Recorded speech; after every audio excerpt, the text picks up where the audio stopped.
Centripetal force वाले topic के अंदर ही वर्टिकल सर्कल की बात करते हैं। जिस तरह के लास्ट लेक्चर में हमने हॉरिजॉन्टल सर्कल को बहुत डिटेल में पढ़ा। हॉरिजॉन्टल सर्कल में और वर्टिकल सर्कल में फ़र्क है। मैं आपको एक सिंपल एग्जांपल देता हूँ। आपने अक्सर सीलिंग फ़ैन देखा होगा, वो हॉरिजॉन्टल सर्कल में मूव कर रहा होता है, और आपने पेडिस्टल फ़ैन भी देखा होगा, वो यूं घूम रहा होता है। मतलब अगर मैं आपको इस बॉल के ज़रिए समझाऊं तो स्टूडेंट, ये बेसिकली जो मैं आपको एग्जांपल दे रहा हूँ ये वर्टिकल सर्कल की है। अक्सर आपने देखा होगा मैरी गो राउंड में जो झूले हैं उसमें बिल्कुल ऐसे ऊपर और नीचे जा रहे होते हैं, जो कि एक बेसिकली वर्टिकल सर्कल है। लेकिन हॉरिजॉन्टल सर्कल का मतलब है कि एक बॉडी का इस तरह घूमना, this type of circle, this is called horizontal circle. तो हमने हॉरिजॉन्टल सर्कल में ये देखा कि हर पॉइंट पर टेंशन सेम रहती है, यूनिफॉर्म मोशन हो तो स्पीड सेम रहती है। अब हम इस लेक्चर में ये देखते हैं कि वर्टिकल सर्कल में क्या होगा। तो स्टूडेंट, अगर आप इसी बॉल को ध्यान से देखें, जब मैं इसको वर्टिकल सर्कल में घुमाऊंगा तो ये ग्रेविटी के इफेक्ट से ऊपर भी जाएगा और नीचे भी आएगा।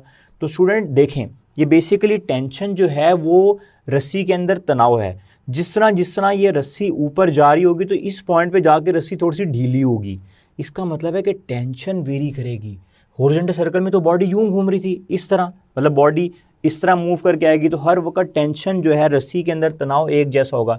लेकिन जब बॉडी वर्टिकल सर्कल में यूं जिस तरह बॉडी ऊपर जा रही होगी रस्सी ढीली हो रही होगी, रस्सी में तनाव कम हो रहा होगा, और जिस तरह ये रस्सी नीचे आ रही होगी इस रस्सी में तनाव ज़्यादा हो रहा होगा। तो अब हम इस लेक्चर में ये जानने की कोशिश करेंगे कि किस पॉइंट के ऊपर टेंशन की वैल्यू जो है वो क्या होगी।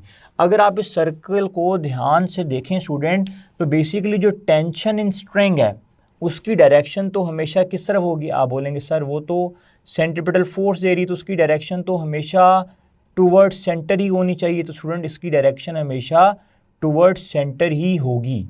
ओके, मैं इन पॉइंट्स को नाम दे लेता हूँ। इस पॉइंट को मैं ए बोल लेता हूँ, इस पॉइंट को मैं बी कहता हूँ, इस पॉइंट को मैं सी कहता हूँ और इस पॉइंट को मैं डी कहता हूँ। अब आप स्टूडेंट अगर इस फिगर को ध्यान से देखें तो जब बॉडी, अगर आप पहले मैं इन दो पॉइंट्स की बात करता हूँ, बी की और डी की। स्टूडेंट अगर आप देखें तो जब बॉडी इस जगह पे होगी तो वेट हमेशा नीचे की तरफ एक्ट करेगा, weight which is equal to mg। B point के ऊपर भी वेट नीचे को एक्ट करेगा। जब बॉडी ए पॉइंट के ऊपर होगी तब भी वेट नीचे को एक्ट करेगा, और जब बॉडी सी पॉइंट के ऊपर होगी तब भी जो वेट है उसकी डायरेक्शन नीचे को होगी, क्योंकि वेट हमेशा नीचे को एक्ट करता है। अब हमें ये जानना है कि इन पॉइंट्स में ए पे टेंशन क्या होगी, बी पे टेंशन क्या होगी, सी पे क्या होगी और डी पे क्या होगी। तो स्टूडेंट आप बोलेंगे सर वर्टिकल सर्कल हमारी बुक में कहाँ पर है। स्टूडेंट आपकी बुक की एग्जांपल है 5.3, जिसमें मेंशन करके वर्टिकल सर्कल को एक एग्जांपल के ज़रिए समझाया गया है। स्टूडेंट यहाँ पर आपकी अवेयरनेस के लिए मैं आपको एक फॉर्मूला बताता हूँ for tension, mv²/r plus mg cos theta. आप बोलेंगे सर ये थीटा कहाँ से आ गया। थीटा के लिए आपको एक एक्सिस को पहले रेफरेंस लेना पड़ता है। तो मैंने ये जो रिलेशन ड्राइव किया, मैंने इस एक्सिस को रेफरेंस लिया, मतलब ये वाली जो लाइन है ये रेफरेंस एक्सिस है, ये वाली दिस वन। जब बॉडी यहाँ से यहाँ पर आएगी तो उसका एंगल जो है वो बढ़ता जाएगा, this angle is theta. Okay, और जैसी बॉडी सी से डी पर आएगी तो ये वाला एंगल, ये वाली लाइन रेफरेंस है और ये रोटेटिंग वेक्टर है, ये वाला this one is the rotating vector. तो जब बॉडी डी पर आएगी एट पॉइंट डी, हम स्टार्ट करते हैं सी से, एट पॉइंट सी पॉइंट के ऊपर अगर मैं देखूं तो स्टूडेंट्स सी पॉइंट के ऊपर जो है वो हमारे पास थीटा, भी बॉडी स्टार्ट हुई है तो थीटा 0 होगा, एट सी पॉइंट थीटा 0 होगा। तो यहाँ पर मैं थीटा की जगह 0 लिखूंगा तो cos 0 1 होता है। तो स्टूडेंट हमारे पास आ जाएगा mv² प्लस mg। स्टूडेंट आप इसको ऐसे भी फाइंड कर सकते हैं, या फिर आप अगर देखें तो t और w एक दूसरे के ऑपोजिट हैं। अगर t और w एक दूसरे के ऑपोजिट हैं तो आप इसको यूं भी लिख सकते हैं कि centripetal force is equal to t minus w, net force is equal to t minus w। और जब यहाँ से t निकालेंगे तो w इधर आके प्लस हो जाएगा, यही फॉर्म बन जाएगी। आप इसको यूं भी कर सकते हैं, ठीक है। लाजमी नहीं कि आपने इसी फॉर्मूले से करना, आप इसको सिंपल कर लें। t ऊपर की तरफ है और w इसके ऑपोजिट है, तो यहाँ पे net force t minus w आ जाएगी। नेट फोर्स सेंट्रीपिटल फोर्स है तो t इधर आ जाएगा, w इधर आके प्लस हो जाएगा और ये फॉर्म बन जाएगी। इसका मतलब स्टूडेंट ये हुआ कि mv²/r में, अगर हॉरिजॉन्टल सर्कल में याद हो तो टेंशन सिर्फ mv² के इक्वल थी, लेकिन इसमें ये प्लस mg ऐड हो रहा है, इसका मतलब ये है कि C पॉइंट के ऊपर जो टेंशन की वैल्यू है वो मैक्सिमम होगी। C पॉइंट के ऊपर टेंशन की वैल्यू मैक्सिमम होगी, रस्सी में तनाव सबसे ज़्यादा होगा और उसके ब्रेक होने के चांस भी सबसे ज़्यादा C पॉइंट के ऊपर होंगे कि वो टूट जाए। ओके, अब स्टूडेंट जब बॉडी C से D पर जाएगी तो एट पॉइंट D थीटा 90 के इक्वल होगा, और जैसे ही स्टूडेंट थीटा हमारे पास 90 के इक्वल होगा, तो जब थीटा 90 के इक्वल होगा cos 90, इस एक्सप्रेशन में cos 90 थीटा की जगह वैल्यू पुट करेंगे, cos 90 0 है, तो हमारे पास टेंशन आ जाएगी T is equal to mv square over r। आप बोलेंगे सर ये तो वही वैल्यू आ गई जो हॉरिजॉन्टल सर्कल में आई थी। स्टूडेंट ऐसा बिल्कुल है, D पॉइंट बिल्कुल वैसे ही बिहेव करता है जिस तरह हॉरिजॉन्टल सर्कल में ये वाला पॉइंट बिहेव कर रहा होता है। अब अगर स्टूडेंट हम ए पॉइंट के ऊपर देखें, एट पॉइंट ए, तो एट पॉइंट ए पॉइंट तक आते आते बॉडी ने, जब मैं इसको रेफरेंस एक्सिस लूँगा तो यहाँ तक जब बॉडी आई है तो उसने ऑलमोस्ट 180 डिग्री एंगल कवर कर लिया। cos 180 -1 है तो यहाँ पर माइनस आ जाएगा, तो हमारे पास टेंशन का फॉर्मूला बन जाएगा, यहाँ पे थीटा 180 होगा, और जब मैं इसकी वैल्यू पुट करूँगा तो स्टूडेंट हमारे पास टेंशन की वैल्यू आ जाएगी mv स्क्वायर ओवर r, यहाँ पर हमारे पास आ जाएगा -mg। ठीक है, क्योंकि cos 180 -1 है। हमारी बुक हमें एंगल से नहीं समझाती, हमारी बुक क्या कहती है, देखें टेंशन और वेट दोनों नीचे की तरफ हैं। अगर टेंशन और वेट दोनों नीचे की तरफ है तो नेट फोर्स ऐड होगी T + W। दोनों ए पॉइंट के अगर आप देखें ए पॉइंट के ऊपर तो T भी नीचे W भी नीचे, तो T + W is equal to centripetal force. तो उसके अकॉर्डिंग अगर आप देखें यहाँ से T फाइंड करें तो वो किसके इक्वल आएगा, centripetal force minus W। Same वही एक्सप्रेशन जो मैंने यहाँ पर पुट किया, सेंटीपिटल फोर्स की value mv square over r और वेट की वैल्यू mg। स्टूडेंट अगर आप C पॉइंट के ऊपर देखें बॉटम वाले पे, तो वहाँ पर हमारे पास जो प्लस का सिंबल है, mv स्क्वायर ओवर में mg ऐड हो रहा है, लेकिन यहाँ पे mv स्क्वायर ओवर r में mg माइनस हो रहा है। इसका मतलब है कि A पॉइंट पर रस्सी में तनाव सबसे कम होगा, टेंशन की वैल्यू A पॉइंट पे सबसे कम होगी, मिनिमम होगी। इसी तरह स्टूडेंट अगर मैं B पॉइंट के ऊपर देखूं तो जब बॉडी यहाँ से यहाँ तक आएगी तो ये वाला एंगल 270 होगा, और एट पॉइंट D जब ये वाला एंगल 270 होगा तो B पॉइंट के ऊपर जब मैं थीटा की जगह 70 पुट करूँगा तो cos 70 B cos 270 B 0 होता है, तो हमारे पास टेंशन की वैल्यू आ जाएगी mv स्क्वायर ओवर r। इसका मतलब ये हुआ कि जो D और B वाला पॉइंट है उन दोनों पे टेंशन की वैल्यू सेम होती है, क्योंकि cos 90 और यहाँ पर थीटा की जगह 270, इन दोनों की जो वैल्यूज़ हैं वो एक जैसी होती हैं। तो स्टूडेंट आप लोगों ने ये देखा कि वर्टिकल सर्कल के अंदर हर पॉइंट पर टेंशन की वैल्यू सेम नहीं रहेगी, कहीं पे रस्सी में तनाव ज़्यादा होगा तो कहीं रस्सी पे तनाव कम होगा। लेकिन स्टूडेंट जो हमारी ज़मीन सूरज के गिर्द रिवॉल्व करती है तो वो कोई वर्टिकल सर्कल नहीं, वो बेसिकली एक हॉरिजॉन्टल सर्कल बना रही होती है, इसलिए उसकी स्पीड, और यहाँ पर टेंशन की बात तो नहीं करेंगे क्योंकि टेंशन तो रस्सी की होती है, लेकिन उसकी स्पीड सेम रहने की वजह क्या है, हॉरिजॉन्टल सर्कल। तो आपके माइंड में फ़ौरन से ये बात आई होगी कि वर्टिकल सर्कल में फिर सर स्पीड भी सेम नहीं रहेगी। तो स्टूडेंट बिल्कुल ऐसा ही है। अगर आप देखें तो जब बॉडी नीचे से ऊपर की तरफ जाएगी तो बॉडी ग्रेविटी के अगेंस्ट ऊपर जा रही है, इसका मतलब है कि ऊपर जाते हुए बॉडी की स्पीड कम होगी, और जब बॉडी ऊपर से नीचे आ रही होगी तो बॉडी ग्रेविटी के साथ आ रही है, और ग्रेविटी के साथ जब भी कोई चीज़ नीचे आएगी तो बॉडी की स्पीड में इजाफा होगा। अब हम हर पॉइंट के ऊपर स्पीड कैलकुलेट करने के लिए भी एक एक्सप्रेशन यूज़ करते हैं जो कि हमारी बुक में डिराइव नहीं है स्टूडेंट, लेकिन मैं आपको अवेयरनेस के लिए बता रहा हूँ ताकि आपको ये चीज़ें पता होनी चाहिए, क्योंकि ये डिफरेंट MCQ में पूछी जा चुकी हैं। 3GR plus 2GR cos theta, इसमें थीटा वही एंगल है जो कि मैं रेफरेंस लाइन में और रोटेटिंग वेक्टर के दरमियान ले रहा था। स्टूडेंट अगर आप इन्हीं को देखें, C पॉइंट से अगर हम स्टार्ट करें, एट पॉइंट C जिस तरह मैंने वहाँ पर बात की, अगर मैं C पॉइंट को देखूँ तो C पॉइंट पर एंगल 0 था क्योंकि रेफरेंस लाइन अभी ये रेफरेंस लाइन है और रोटेटिंग वेक्टर भी स्टार्ट हुआ है, तो जब थीटा की वैल्यू 0 होगी और यहाँ पर मैं थीटा की जगह 0 पुट करूँगा, cos 0 1 होता है, तो 3GR प्लस 2GR हमारे पास इज इक्वल टू आ जाएंगे 5GR। मतलब जो C पॉइंट है वहाँ पर स्पीड की वैल्यू √5GR के ज़रिए आप फाइंड करेंगे। 5G की वैल्यू तो आपको पता है 9.8 है, मैं सिर्फ आपको R बताऊंगा और आप बॉटम पे जो C पॉइंट है वो बेसिकली हमारा बॉटम है, आप बॉटम पे स्पीड कैलकुलेट कर लेंगे। ओके, तो यहाँ पर आपको बेसिकली बॉटम C पॉइंट नहीं कहा जाएगा, बॉटम कहा जाएगा, तो आप इस तरह याद रख लें। ठीक है, जब हम स्टूडेंट D पॉइंट की बात करेंगे eight point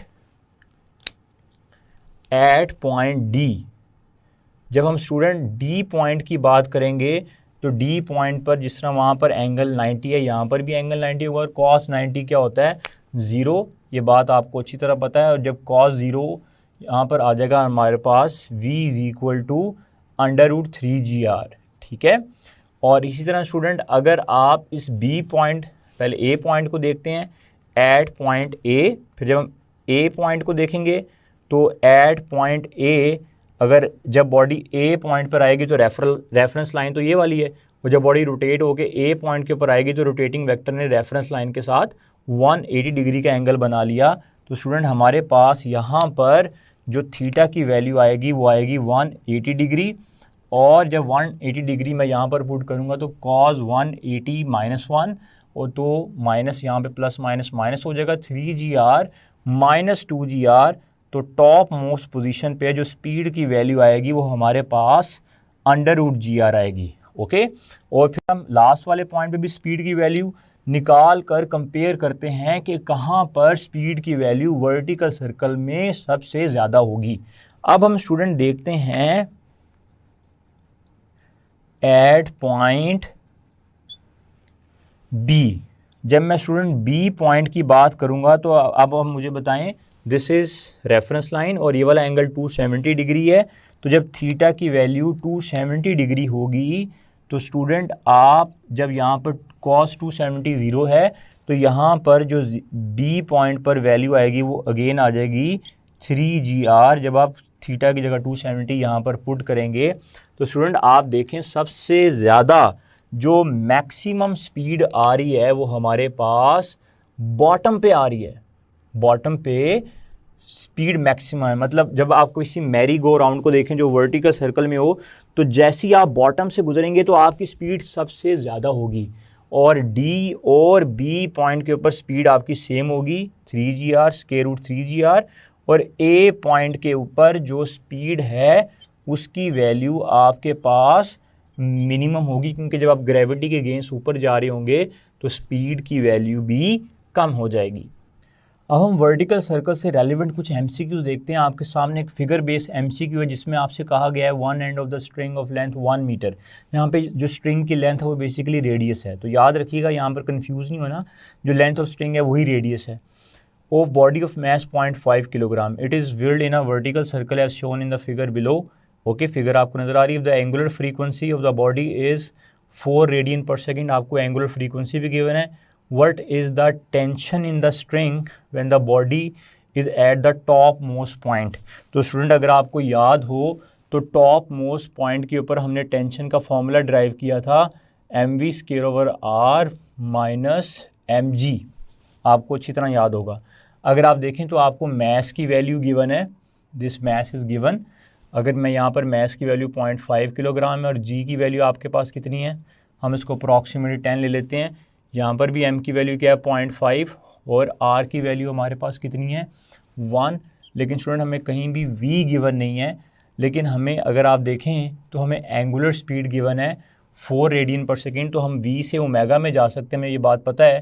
v is equal to r omega, और r की जगह हमारे पास क्या आ जाएगा, r हमारे पास है 1 और हमारे पास ओमेगा की वैल्यू क्या है 4 रेडियन पर सेकेंड, तो हमारे पास v की वैल्यू क्या आ जाएगी 4। तो स्टूडेंट जब मैं यहाँ पर 4 लिखूँगा तो हमारे पास 4 का स्केयर भी है, तो स्टूडेंट यहाँ पे 4 का स्केयर 16 × 0.5 8 हो जाएगा, और यहाँ पे हमारे पास 5 आएगा, तो इसका राइट आंसर हमारे पास आ जाएगा 3 न्यूटन, जो कि राइट ऑप्शन हमारे पास बनेगी अल्फ़ा। इसी तरह एक और क्वेश्चन को देखते हैं, अ फ्रिक्शनलेस ट्रैक ABCDA, ये पूरा ट्रैक जो है इसको ABCDE बोल रहे हैं, ठीक है। एंड इन अ सर्कुलर रूप of radius R of a body slide down the track from the point A। जब आप बॉडी को A से छोड़ेंगे, आपने अक्सर देखा होगा मौत के कुएं में एक बंदा जो है वो इंक्लाइंट से आता है और आते ही एक सर्कल में घूमना शुरू हो जाता है, बिल्कुल वैसी फिगर यहाँ पर बनी हुई है। तो विच इज़ एट द हाइट, जो हाइट है, जिस हाइट से वो पर्सन आ रहा है, मतलब ये वाली हाइट है जहाँ से वो आ रहा है, और वो यूं जाएगा, ठीक है। तो जो ये वाली हाइट आपको गिवन है वो बेसिकली आपको गिवन है 5 मीटर, और वो आते ही इस तरह एक सर्कल में रिवॉल्व होना शुरू हो गया। अगर आप इस फिगर को भी देखें तो इस फिगर के अकॉर्डिंग अगर आप यहाँ पर ध्यान से देखें तो उसने आपसे पूछा क्या है, आपने ये बताना है what is the which is at height 5 metre maximum value of R, आपने आर की वैल्यू बतानी है। तो स्टूडेंट अगर आप देखें जब बॉडी इस पॉइंट से नीचे की तरफ जाएगी तो उसकी जो पोटेंशियल एनर्जी है वो काइनेटिक एनर्जी में कन्वर्ट होगी according to law of conservation energy. Gravitation potential energy is equal to kinetic energy. Potential energy की वैल्यू हमारे पास mgh है, काइनेटिक एनर्जी हाफ mv² है। तो स्टूडेंट जब वो बॉटम पे पहुंचेगा यहाँ पर, अगर आपको याद हो तो मैंने आपको वर्टिकल सर्कल में स्पीड निकालना सिखाया था, बॉटम पे उसकी वैल्यू आपके पास होती है √5gr, इस सारे का स्क्वायर। यहाँ पे mgh आ जाएगा, ये m इस m से कैंसिल हो जाएगा, ये वाला स्क्वायर इस अंडर रूट से कैंसिल हो जाएगा स्टूडेंट, तो फिर g से कैंसिल हो जाएगा, और हमारे पास जब हम यहाँ से r कैलकुलेट करेंगे ये वाला 2 इधर आ जाएगा, इसकी वैल्यू आ जाएगी हमारे पास 2/5 h, और हाइट कितनी थी हमारे पास 5 मीटर। तो जब इस हाइट की जगह मैं 5 पुट करूँगा तो हमारे पास रेडियस की वैल्यू आ जाएगी 2 मीटर। तो इस तरह के कॉम्प्लिकेटेड क्वेश्चन भी आपसे पूछे जा सकते हैं। इसी तरह एक और, तो इसमें राइट ऑप्शन हमारे पास डेल्टा होगी 2 सेंटीमीटर। अगर हम अगले क्वेश्चन की तरफ देखें, stone tied with the string is rotated in a vertical circle. Vertical circle आपको भी समझाया मैंने। The minimum speed with which the string has to be rotated, जो स्पीड है मिनिमम स्पीड, अगर आपको याद हो तो minimum speed top most position पे √gr। तो अगर आप देखें तो हमारे पास इस √gr में ये स्पीड r पे डिपेंड करती है और g पर, ओके। तो यहाँ पर alpha option it is independent of math, बिल्कुल ठीक है, यहाँ पर मैथ नहीं आ रहा। Beta option it is independent of length, नहीं, r पे डिपेंड करती है, ओके। तो यहाँ पर हमें जो राइट ऑप्शन मिल रहा है वो मिल रहा है अल्फा। चार्ली क्यों नहीं है, डिक्रीज विद इंक्रीजिंग मैथ पे तो डिपेंड ही नहीं करती, तो इसलिए हमारे पास राइट ऑप्शन अल्फा बनेगा। एक और MCQ की तरफ चलते हैं, सिंपल MCQ ना। If we were a stone at the end of string in a vertical circle it is likely to break when the stone is at, तो ज़्यादा टूटने की चांस कहाँ पर, जहाँ पे टेंशन ज़्यादा है, और टेंशन कहाँ पर ज़्यादा है, एट द लोएस्ट पॉइंट।